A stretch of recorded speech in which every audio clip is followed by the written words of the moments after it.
Hi there, welcome back to the ERS Fast Start video training series. This is video number 4, part 1, Items. In this video, we'll learn how to input our big ticket items like our bounce houses, our concession machines, our tents, etc. And we'll learn how to get the most out of our inventory by using packages.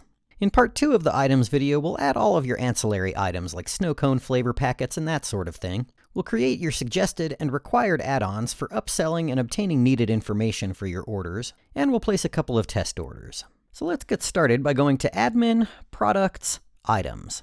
In our last video, we made a tents category, so let's go ahead and add a tent. Now, as with categories, there is quite a lot of information we can put in here. But the only things we really need to concern ourselves with now are name, type, cost, quantity, picture, category, and schedule profile. Now I'd like this to show up in the concessions and add-ons category as well as the tents category, so I'm going to use secondary categories for that. Now as to schedule profile, the tents category uses the main schedule profile, which is the one that I want, so I'm going to leave category default in place. And since I've got all the basic information in place, I'm going to go ahead and submit. And we can see our new item in the list of items in the back end. Now I'd like to use packages to create a 20x40 and 20x60 canopy tent, and the easiest and quickest way to do that is to start by copying the 20x20 that we just made. So let's click on the copy icon right here. Now that I've edited the name, let's go ahead and make this a package item. Keep in mind that from this menu you should never check shared. The ERS system allows you to share your inventory with as many other users of the ERS system as you want. So if you've got someone in your service area or close by who is also using the ERS system, and you'd like to share some or all of your inventory between the two companies, please feel free to reach out to the tech support department for help with that. Once you've gotten your product sharing set up, shared should show up in here automatically for all of your shared items. So again, make sure not to check shared from this menu right here. So I'm going to go ahead and designate this as a package item. I'm going to update the cost, and then let's go ahead and specify the contents of this package. In this case, it's very simple. Let's just go ahead and make this into two 20x20 canopy tents. We don't need to worry about value, time offset, and duration. Those are relatively infrequently used advanced features, and we'll cover those in a different video. Now I would like this package item to show up under tents and also concessions and add-ons. And again, category default is fine for the schedule profile, so let's go ahead and submit this. And there's our new package item in the back end. Keep in mind that the system manages the availability of package items based on the availability of their constituent parts. So sometimes you'll see a quantity listed for packages, and sometimes you won't see anything in there.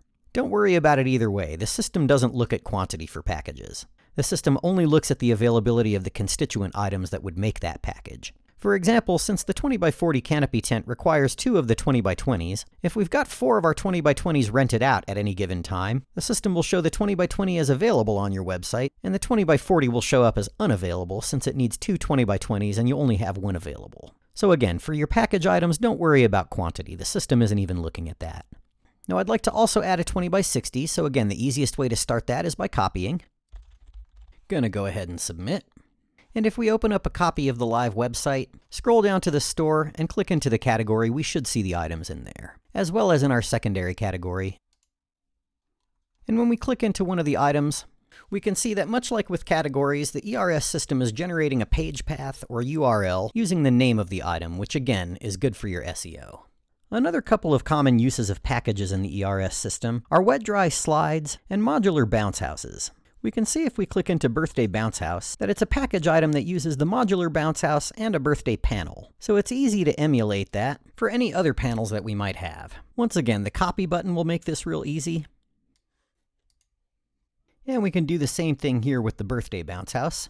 We'll copy it, update the name, change out the panel and the photo,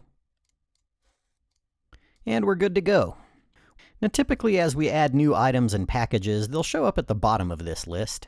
And since all the new items we've put in have different categories, this is starting to look a bit disorganized to me. So to help myself keep track of this, I'm going to go ahead and click on the category heading, and that's going to reorder all the items according to the heading that I clicked on. So now all of the deluxe bounce house items, concessions and add-ons, hidden items, etc. are all together, and it just makes it a little bit easier to keep track of things. Now last but not least, let's go ahead and create a wet version of our 22-foot giant slide. Now all we need in order to make that 22-foot giant slide into a wet slide is a hose. So let's add our hoses to our inventory as hidden items. This item is hidden, so I'm not going to bother with a picture. It is important for us to make sure that this goes into the hidden category. And the hidden category uses the main schedule profile, which is fine. So I'm going to go ahead and submit this. So making a wet version of our 22-foot giant slide is easy. We'll start by copying. We'll update the name. We'll make it a package. We'll update the price. And we'll tell the system that this package needs the slide and a hose. And we need one of each. So it's that simple. We'll go ahead and submit. And once again, there we can see it in the control panel. So feel free to continue entering in your big ticket items like this. Of course, you can use copying, spreadsheet mode, and the other tricks that we've used in these videos to make that process faster. However, if you have a lot of inventory and you have a spreadsheet with information about your inventory, we do have the capability of doing an inventory import to save you time. So feel free to reach out to the tech support department if you have such a spreadsheet, or if you think you could make one quickly, and they'll work with you to get your import done. So that about wraps it for this video. Once you've gotten all your bigger ticket items input into your folder, please feel free to proceed to the next video, where we'll add your ancillary items, set up your add-ons, and place a couple of test orders. As always, anytime you're working in the back end of the system and you have questions, the knowledge base is your friend. And as always, please feel free to reach out to the tech support department at 505-435-9731, extension 102, or support@eventrentalsystems.com. Thanks for watching, and we'll see you soon.